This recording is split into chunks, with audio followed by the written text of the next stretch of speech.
इसमें कुछ लोग क्या कहते हैं कि जब हम मर जाते हैं तो हमारी जो आत्मा है, कुछ लोग कहते हैं कि एक व्हीकल होता है एस्ट्रल बॉडी, आत्मा उसका यूज करती है एस्ट्रल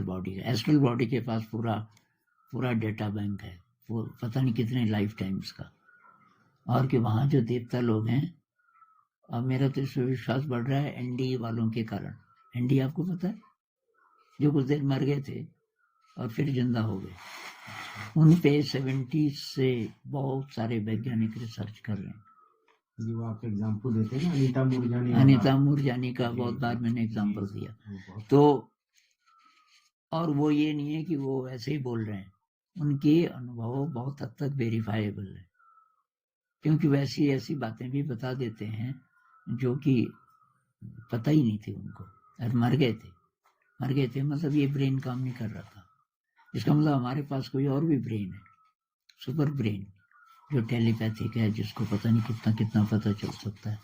तो वो जो व्हीकल है वो लेकर के जाता है इस पूरे जन्म के एक्सपीरियंसेस को,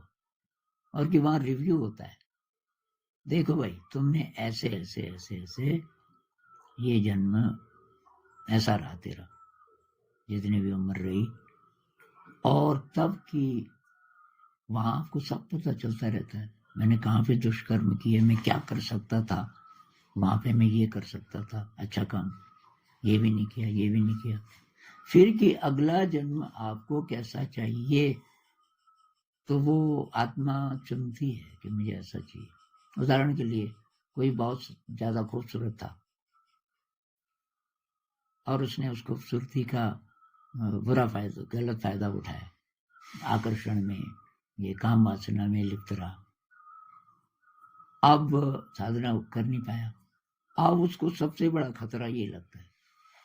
कि सुंदर नहीं तो मुझे बदसूरत बनाना, कोई देखे ही नहीं दोबारा मेरी तरफ। तो कोई मान लीजिए कि बदसूरत बन गया अब दूसरे जन्म में, और वो खुद भी भूल गया हो अगर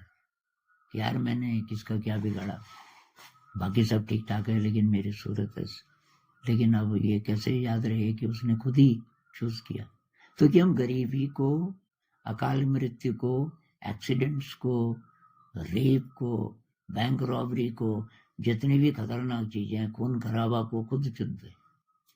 कि उस अनुभव से मुझे फायदा होगा। क्योंकि अगर इंसान मरता नहीं है तो ये तो ड्रामा है ना सब।